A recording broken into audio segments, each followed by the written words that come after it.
hører noen, men jeg vet ikke hva det er. Men hvordan kom jeg hit?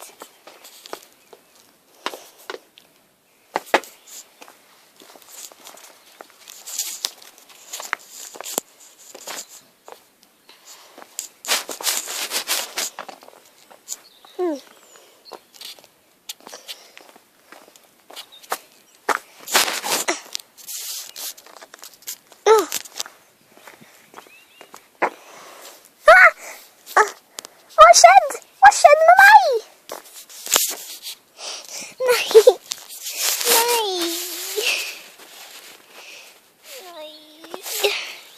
Nei, hvorfor gjorde du det?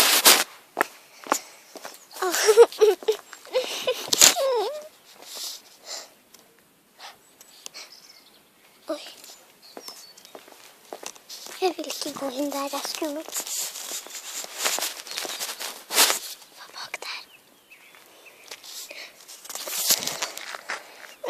De er så skumle. Ok. Pinne. Det var bra. Det er bra til å få. Kommer noen skjeletter, så pinner jeg deg. Hvis det er skjeletter på natta. I denne verden. Dette her er kanskje et vei. Kanskje jeg ikke skal stå her. Over der. Der skal ikke jeg gå. Hva er disse her? De ser så rare ut. Jeg tror ikke dette her er Minecraft. Jeg løper. Jeg kan ikke løpe så fort. Jeg legger den bort.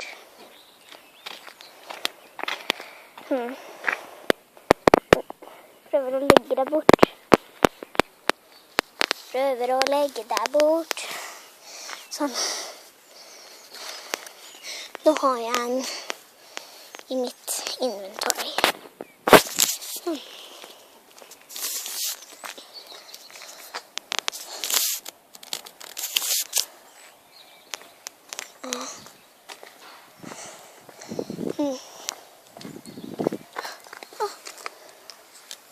Stein, hvordan fikk jeg cobblestone allerede? Noen har kanskje vært her.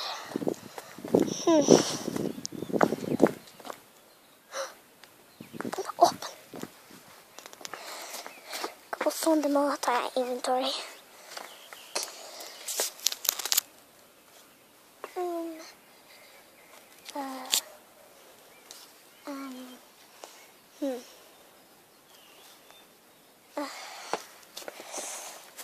Hvor skal jeg liksom være?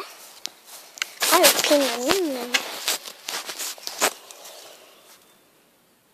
Ja, der må jeg gå. Der må jeg gå. Jeg ser cobblestone på bakken.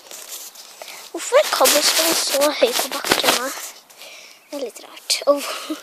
Hvordan fikk de iron til å gjøre dette her? Håper de visste at de der er klippet, ikke sant? Aldri sett det før. Hører du noe?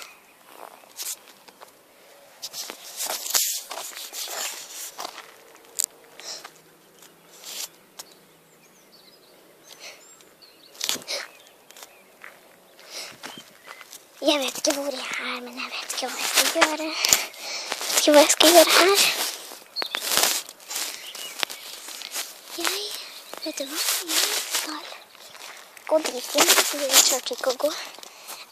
Jeg hørte før, jeg tror det heter en Barnamde. Nei.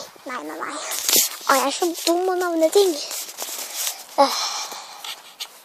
Ok, nå må jeg sjekke det ut. Ok, den var åpen, nå er den lukket. Den var der. Det må være et spørsmål.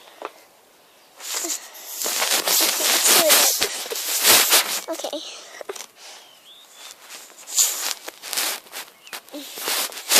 Ingen bak meg? Nei.